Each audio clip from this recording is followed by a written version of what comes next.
Right, so picture this scenario. It's a Saturday afternoon. Maybe you're playing some pickup basketball, you go up for a rebound, or maybe, and honestly, this is way more likely, you're just stepping off a curb while you're checking a text. Then you hear it. Snap. That sickening sound. The world tilts sideways, you hit the ground, and your ankle just swells up like a grapefruit in minutes. It is a universal human experience. Yeah. I mean, I don't think I know a single person who hasn't rolled an ankle at least once. Right, and we all know the drill. You ice it, you elevate it, you limp around feeling sorry for yourself for a few weeks. Yep. And eventually the bruising fades, you get back to walking. But here's the thing I really want to talk about today. Does it ever really feel the same? For a huge number of people, the answer is a hard no. Exactly. It becomes your bad ankle, the one that feels stiff when it rains, the one you just don't quite trust when you're hiking, and you assume it's just weak. Right. I just need to do more calf raises. Yes. But today, we're digging into some fascinating research that suggests the problem isn't that your ankle is weak, it's that your ankle is, well, technically speaking, broken. Mechanically broken, yeah. Not like a fracture. Right, not a fracture, but mechanically. It sounds dramatic, but the evidence really backs it up. We're looking at a stack of research reviews, evidence-based articles from Physio Hub today, and they're focused on a condition called chronic ankle instability, or CAI. CAI sounds official. It is. But the mission for this deep dive is to look past that usual advice of just rest and ice it. We're going to uncover the hidden mechanical issues that cause that lingering pain. And spoiler alert, it involves the bones in your foot physically shifting places and then getting stuck there. Exactly. Okay, hold on. Bones shifting places sounds slightly terrifying. That sounds like something that needs an emergency room, not a podcast deep dive. I get it. So let's unpack this. We've got this stack of studies, systematic reviews covering hundreds of patients. What's the headline here? Why are so many of us walking around with ankles that just won't cooperate? The headline is really about the progression from a simple, an acute injury to a chronic nagging problem. You see, when people get that lingering stiffness or pain months after the injury, what do they usually blame? Oh, soft tissue, right. Yeah. Ligaments, muscles. I assume my ligaments are all stretched out like an old rubber band. Precisely. Or my muscles have atrophied because I was limping for a month. Yeah. And this leads to what we call the frustration loop that so many of our listeners probably recognize. Think about the learner profile we always talk about. Oh, I know this person. This isn't someone who ignores the doctor. No. This is the person who does their homework. They've got the resistance bands. They bought the Bosu ball. They are standing there in their living room, dutifully doing the alphabet with their toes every single night while watching Netflix. They are checking all the boxes. They're strengthening the calves. They're working on the peroneals, those muscles on the side of the leg. They do everything right. But then they go for a light jog or they try a deep squat at the gym and the ankle still feels Wrong. wrong. It feels blocked, pinched, unstable. That is the worst feeling. It feels like you're being gaslit by your own body. You put in the work, you followed the protocol, but the result just isn't there. It's incredibly demoralizing. And here is the core thesis from the Physio Hub articles that explains why. Exercise alone is not always enough. That's a heavy statement. It is. In fact, if the underlying mechanics are off, all that strengthening can be effectively futile. Exercise is futile. You're telling me I can have the strongest calves in the world and it won't matter. Let me give you an analogy. Imagine you have a high-performance sports car. You want it to go faster, so you drop in a massive, powerful engine. Oh, okay, that's my muscle strengthening. That's your muscle strengthening. You've got the horsepower. But let's say the front axle is bent. Ah, okay, I see where this is going. You can have the strongest engine in the world, but if that axle is bent, the wheels aren't going to turn properly. You're just going to grind the gears, you'll feel vibration, and you'll probably drive right off the road. And strengthening the muscles around a misaligned joint is exactly like that. It's exactly like that. You're trying to drive a car with a bent axle. So we're not dealing with a weakness problem, we're dealing with an alignment problem. The parts just aren't fitting together right. Correct. The sources describe this as joint mechanics that never fully recovered. Okay, so let's pop the hood. If I'm that person with the stiff ankle, what is physically happening inside that joint? Because you mentioned bone shifting. He did. And I always thought sprains were just about ligament stretching. Are you saying the bones actually move and stay moved? Yes, that is exactly what the research suggests. It's called the positional fault. It's not a dislocation where the bone, pops out of the skin. Right. But it's a subtle shift that disrupts the movement track. And the research points to one specific bone, called a talus. The talus. Refresh my memory. That's a big one right in the middle of the ankle joint. It's the dome-shaped bone that sits right on top of your heel, and your shin bone, the tibia, sits on top of it. It's the connector between your leg and your foot. Okay. Now, studies looking at chronic ankle instability show something specific. Anterior displacement of the talus. Anterior displacement. So in plain English, it moved forward. It slid forward. Think about the mechanism of an ankle sprain. What happens? You almost always roll the foot inward, your toes point down. It's a violent motion. Right, the snap. In that split second, the ligaments stretch, and because of the force, the talus bone can slide forward slightly relative to the shin bone. The problem is, for a lot of people, it gets stuck there. It doesn't slide back perfectly. So my ankle bone is literally sitting too far forward in the socket. That's what the imaging studies suggest. And it's not just forward. The research also notes increased internal rotation. So it slid forward and it's twisted inward. Exactly. Okay, here's where it gets really interesting for anyone who's felt that pinching sensation. If that bone is forward, explain the mechanics. What happens when I try to pull my toes up, like in a squat? This brings us to what I like to call the doorstop effect. The doorstop effect. Okay, paint me a picture. Visualize the ankle joint.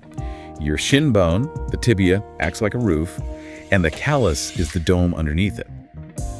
When you bend your knees to squat, your shin bone needs to glide forward over that dome. Okay, got it. Shin moves over the dome. But if the talus is slid forward, if it's anteriorly displaced, it's basically sitting too far out in front. So when the shin tries to glide forward, it crashes right into the talus. Clunk. Exactly. It physically blocks the movement. That is the pinch people feel at the front of the ankle. It's bone hitting bone or bone hitting the joint capsule because the track is jammed. It's like trying to close a door with a rubber wedge kicked underneath it. Perfect analogy. You can push as hard as you want, that door isn't closing. Wow.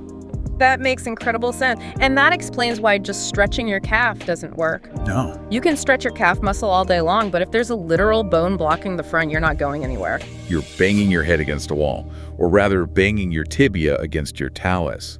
And forcing it might just irritate the tissue more, cause more swelling, which leads to more stiffness. But wait, there was another detail in the outline that caught my eye. We keep talking about the talus, but the research also pointed a finger at another bone, the distal fibula. Ah, yes, the distal fibula. This is often the overlooked culprit. Where is that? Because I know the tibia is the big shin bone. The fibula is the thinner bone that runs down the outside of your leg. You know that bony bump on the outside of your ankle? The one I bang on coffee tables. That is the distal fibula. Now, most people think that bone is just static, like a strut, but it's not. When you move your ankle, that fibula actually needs to move. Really? Yeah. Specifically, when you pull your toes up, the fibula needs to glide slightly upward and spread apart to make room for the talus. It's a moving part. It's a crucial moving part. But remember that sprain, the one where you rolled your foot inward? That motion pulls the fibula down. And just like the talus getting stuck forward, the fibula can get stuck in that downward position. So now we have a talus that's stuck forward, acting like a doorstop, and a fibula on the outside that is stuck down like, what? A rusty hinge. That's a great way to put it. A rusty hinge that won't open. So now you have restriction in the middle of the joint and restriction on the outside. Is it any wonder the ankle feels stiff? It's a mechanical disaster zone down there. And this has to lead to the next major issue the sources highlight. I mean, if my ankle is jammed up with doorstops and rusty hinges, I still have to walk. You do. So what does my body do? It cheats. The body is incredibly clever at compensating, usually to its own detriment. The research shows that patients with CAI tend to walk with rear foot inversion. Unpack that for us. Rear foot inversion. Basically, because the ankle won't bend straight, the foot rolls outward. They stay on the outside edge of the foot during the stance phase of walking, that moment when your full weight is on the leg. Oh, wow. So you're walking on the outside of your foot? Subtly, yes. You might not even notice you're doing it, but over thousands of steps a day, that matters. And I assume that's risky, because if I'm already walking on the outside edge, aren't I halfway to spraining it again? That is exactly the risk. It increases stress on the lateral ligaments, the exact ones you injured in the first place. So it's a vicious cycle. It's a vicious cycle. The bone shifts, so you walk funny. Walking funny puts stress on the outside of the ankle, making you more likely to roll it again, which shifts the bone further. It's a self-fulfilling prophecy of injury. And all this time, the person is thinking, I just have weak ankles. I was born with bad ankles. Yeah. But really, they have a mechanical block that's forcing them to walk in a risky way. That's the realization. If the talus is shifted or the fibula is stuck, the mechanics are fighting you every single step of the way. Okay, this paints a pretty bleak picture. We've got a car with a bent axle, a doorstop jammed in the hinge, and we're walking on the rims of our tires. It sounds bleak. But the sources you brought today aren't just about the problem, they're heavily focused on a solution. Yes, and for once, the solution isn't more surgery. Thank goodness. No, it's not surgery. And it's not even traditional PT. It's a specific type of manual therapy called mobilization with movement, or MWM. MWM, it sounds like a wrestling move. I'm gonna hit him with the MWM. Oh yeah. So how is this different from regular physical therapy? Because I've been to PT. You lie on a table, they massage your ankle a bit, maybe wiggle it around, and then you go do your exercises. That's the traditional approach. We call that passive mobilization. You lie still, you relax, and the therapist moves the joint. The logic there is sound. They're trying to loosen the tissue. Okay. But MWM argues that this misses the most important component. Functional load. Gravity. Gravity, muscle engagement, the nervous system. MWM was developed by a guy named Brian Mulligan, and his theory was, if the problem happens when you move, we need to fix it where you move. So help me visualize this. I'm not lying on a table. No, you're standing up. Let's say you have that pinch in the front of your ankle when you lunge. The therapist will have you stand in a lunge position. They'll usually use a belt, a non-elastic strap wrapped around their hips and your ankle. Okay, so they're down on the floor next to your foot using their body weight with this belt. Exactly. They use the belt and their hands to apply a very specific force to that talus bone. They physically glide it backward. Remember, it's stuck forward. Right. They hold it in that corrected position. And then while they're holding it, they tell you, okay, lunge forward. That sounds brave. Hey, I'm gonna push on your painful joint, now do the thing that hurts. It requires some trust. But here is the magic. Because they are holding the bone in the correct alignment, removing the doorstop, the patient lunges forward and nothing. No pain. Often zero pain. It's described as the aha moment in the clinic. The patient winces, they're anticipating the pain, but because the therapist is manually correcting the glide, the shin clears the talus and the knee goes right over the toe. That has to be mind-blowing for someone who's been in pain for months. It changes everything. It proves to the patient instantly, my ankle isn't broken, it was just jammed. And by doing this repeatedly, Sets of 10, usually. Doing it while the patient moves helps the neuromuscular system relearn the correct tracking. It's like greasing the tracks while the train is moving. So what about that other bone, the fibula, the rusty hinge? Same concept, different direction. If the fibula is stuck down, the therapist uses their hands to glide it up and back while the patient moves. The sources really highlight the specificity matters here. You can't just mash on the ankle. You can't. You need to know which bone is stuck and which way to push it. Right. So don't have your buddy try this on you with a leather belt in the garage. Please do not do that. It requires a skilled assessment to know if it's the talus, the fibula, or maybe both. Okay, so we've got a theory. The bone is stuck, MWM unsticks it while you move, but we promised we're sticking to the facts here. Does this actually work, or is it just a nice idea? What does the data say? Because anecdotes are great, but I want numbers. I love when you ask for the receipts, and the receipts in these research reviews are very strong.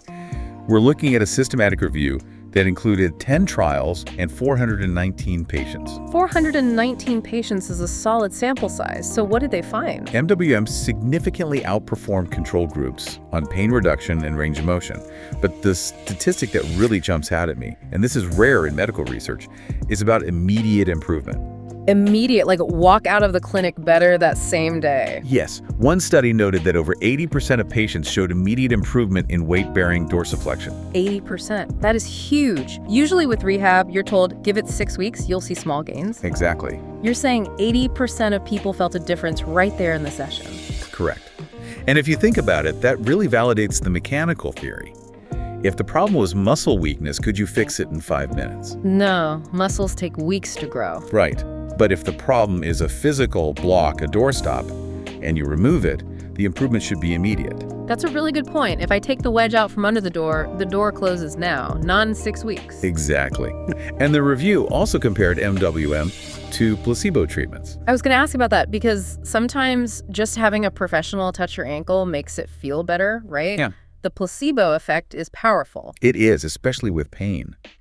But the randomized controlled trials showed MWM outperformed placebo hands-on treatments. Yeah. So it's not just the laying on of hands. It's the specific mechanical direction of the force that matters. It really is. And what about athletes? Because we have listeners who aren't just trying to walk to the mailbox. They want to play soccer, they want to run marathons. Does this hold up for them? The sources mention a case series with competitive athletes demonstrating immediate functional gains. And for an athlete, this is critical because of something called proprioception. That's the body's sense of where it is in space. Right. If your ankle joint is misaligned, your proprioception is off. You don't know where your foot is. By restoring the glide, you're not just stopping the pain, you're restoring the feedback loop to the brain. Which means better balance, more explosive power. And a much lower risk of tearing an ACL or hurting something else up the chain. That connects to the long-term data too, doesn't it? You mentioned something earlier about the fibula being important for the long haul. Yes, this was a fascinating nugget.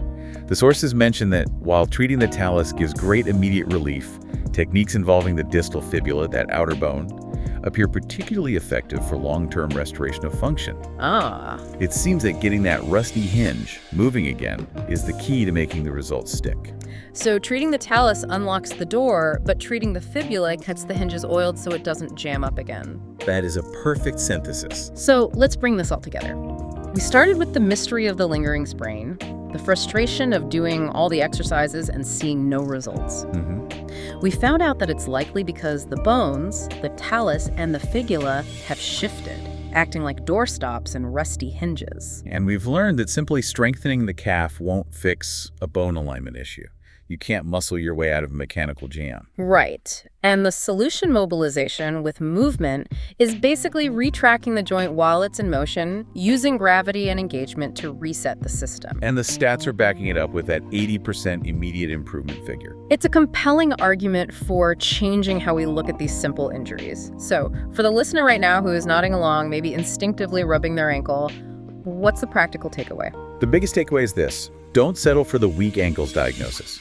If you or someone you know has an ankle that never quite healed, or if you feel that pinching sensation when you squat, the issue is likely mechanical. And the call to action here isn't to go buy a better brace or do more calf raises. No, it's to seek out a skilled physical therapist. Specifically, you want to ask if they are trained in manual therapy or the Mulligan concept. Right. You need someone who understands how to assess if your talus is forward or if your fibula is down. Because, as we established, you can't really do this to yourself with a belt in your living room. You need those extra hands to apply the glide while you move. Exactly. It's a precision tool for a specific problem. I love that. It takes the mystery out of it. It's not bad luck, it's not bad genetics, it's bad mechanics. And mechanics can be fixed. They absolutely can. Before we sign off, I know you always like to leave us with something to chew on. We've talked about ankles today, but this feels bigger than just feet. It really is. I mean, if we connect this to the bigger picture, think about this. We treat ankle sprains as simple injuries, but we've just discussed how a simple sprain involves complex bone shifts that, if ignored, cause years of pain. Yeah. It raises an important question. How many other chronic aches in the body, the bad shoulder, the stiff lower back, the trick knee, are actually just simple mechanical alignment issues waiting for a targeted nudge? That is a fascinating thought. We might be blaming our age or our fitness or old injuries when we really should be looking at our alignment. Exactly. Sometimes the solution isn't doing more, it's just getting the parts to fit together the way they were designed. Well, on that note, we will leave you to ponder your own mechanics. Thanks for diving deep with us today. Always a pleasure. We'll see you on the next one. Stay curious.